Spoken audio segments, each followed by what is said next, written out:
Sejam todos bem-vindos a mais um estudo diário do Vensteg. Meu nome é Vanderlei Claudiano, hoje é dia 28 de fevereiro, domingo, um bom dia do Senhor para todos nós.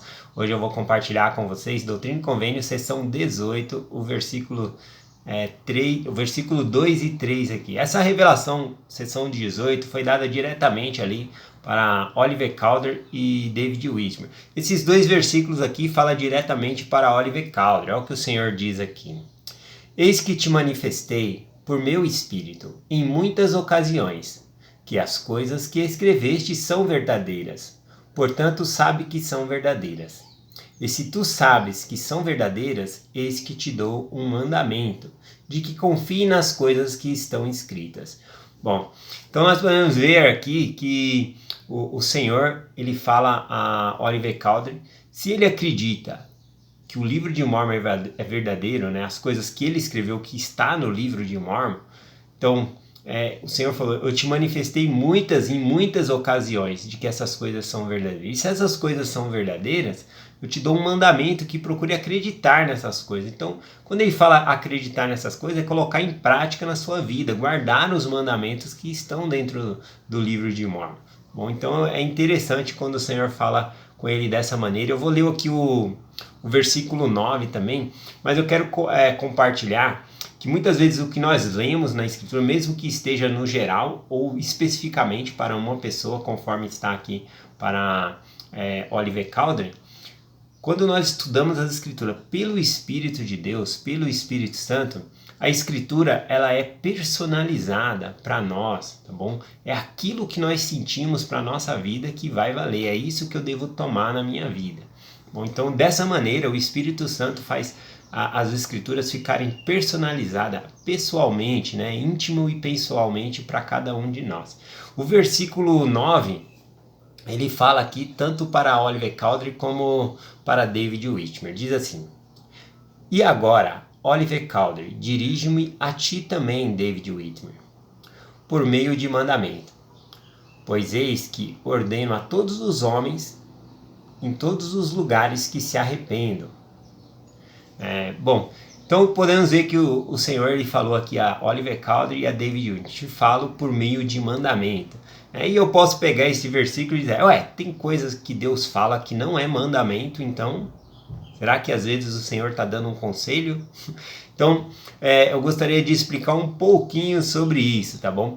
Tem coisas que o Senhor pede que é dado como conselho. Eu vou dar um exemplo para vocês. Na sessão 89 de Doutrina e Convênio, nós estudaremos, né, vamos chegar ainda nessa sessão, sobre a palavra de sabedoria. E quando Joseph Smith ele recebe a palavra de sabedoria, que é a sessão 89 ali, que diz o que faz bem para o corpo, o que nós devemos ingerir, e fala também para não comer coisas em excesso. Também naquela sessão fala de substâncias que nós não devemos usar, que não é para o corpo, né? Ele fala do álcool, fala ali do tabaco, né? O fumo. Então ele vai falando dessas coisas. E na época em que Joseph Smith recebeu, isso foi dado como conselho do Senhor. Por exemplo, não era um mandamento que uma pessoa tinha que deixar de fumar para ser batizado na igreja, tá bom? Então na época foi dado ali como conselho. Mas muitos dos irmãos, quando Joseph Smith ensinou ali para eles essa palavra de sabedoria, muitos deles pegaram o cachimbo na mesma hora ali e jogaram, né, na lareira ali e deixaram queimar. Eles tinham o costume de mascar também fumo, né, eles não fizeram mais. Então tem uma diferença quando o Senhor ele dá um conselho e dá um mandamento.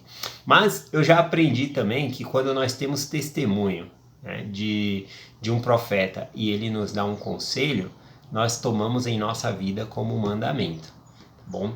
Então, os conselhos do Senhor devem ser para nós como mandamento. Por exemplo, conforme ele leu aqui no versículo 2 e 3, falando para Oliver Cowdery, olha, eu já te manifestei várias vezes de que essas coisas que você escreveu são verdadeiras. E se são verdadeiras, te dou um mandamento que acrediteis nessas coisas. Então, se nós acreditamos que o livro de Mormon é verdadeiro, vamos pegar e guardar os mandamentos que o Senhor nos dá por meio do livro de Mormon, né? Em minhas próprias palavras, seria isso que está ensinando aqui.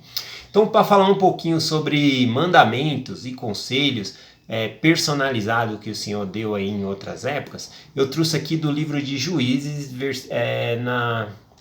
no capítulo 16, tá bom? Na época dos juízes não tinha um rei em Israel, né? Tinha os juízes ali, eles governavam. Mas mesmo sobre o comando dos juízes em Israel, eles estavam sobre o jugo dos filisteus, tá bom? E o que acontece ali? Um dos juízes era Sansão. Sansão ele foi prometido lá para os seus pais que por meio de convênio que ele livraria, né, o Israel do jugo ali dos filisteus. E o Senhor fez convênio de que não, esse menino que nasceria, que era Sansão, ele não poderia beber bebida alcoólica e nem cortar o cabelo, né? Então o que acontece? Foi um mandamento específico para Sansão, tá bom? Porque na época podia-se, né? Não fazia parte da palavra de sabedoria bebida alcoólica, não. Então as pessoas poderiam beber. Então, o que acontece? Na palavra de sabedoria naquela época que era não comer o coelho, não comer porco, né? Então tinha a palavra específica daquela época. O Senhor ele vai mudando, não que Deus ele muda, Deus ele não muda nunca, ele é o mesmo ontem, hoje e sempre, mas ele adapta a sua mensagem, né, os seus mandamentos para as pessoas estar preparadas e se aproximar mais dele. E para Sansão foi dessa maneira, tá bom? Então ele tinha recebido ali por sinal de que desse convênio que ele tinha com Deus, de que ele não beberia bebida forte, né? E o sinal desse convênio era o cabelo, ele não poderia cortar o cabelo. E o que acontece, né? Sansão, ele é enganado ali por Dalila, e a Dalila dá bebida alcoólica para ele e quebra a lei da castidade com ele e corta o cabelo dele, tá bom? E aí ele fica sem força, ele fica como qualquer um dos homens. Antes, Sansão, ele tinha tanta força que nenhuma vez ali vieram 1000 filisteus atacar ele para matar ele, e ele pegou uma queixada ali de um jumento, né, que ele achou no chão e começou ali a bater nos soldados, em todos os filisteus que vinham ali, e ele matou 1000 filisteus, tá bom? Com um osso de burro, né? De um jumento ali que ele achou. Então ele tinha muita força, né? Outras ocasiões também o povo vinha ali, ele conseguia matou 30. Então ele tinha muita força que advinha do Senhor por meio desse convênio para livrar Israel. Mas por conta, né? Muitas pessoas até falam, Sansão perdeu a força, né? Por causa do cabelo. Na verdade, o cabelo era um sinal do convênio que havia feito com Deus, tá bom? A força de Sansão não estava no cabelo. Igual nós também usamos algo que faz parte do sinal para nós nos lembrarmos do nosso convênio com Deus, tá bom? Mas não é disso que vem nossa força vem de guardar o convênio, de guardar os mandamentos. Então, como Sansão ali ele quebrou, né, o convênio, bebendo e quebrando a lei da castidade, ele perdeu essa força, os filisteus vieram, pegaram ele, arrancaram os seus olhos, né, deixou ele cego ali e levaram ele para um lugar, né? E eu vou ler o versículo aqui, qual foi o final, né, para mostrar que realmente a força de Sansão não estava no cabelo, porque ele estava careca e ele recuperou a sua força aqui no final de sua vida, tá bom? Diz aqui em Juízes capítulo 16, a partir do versículo 28.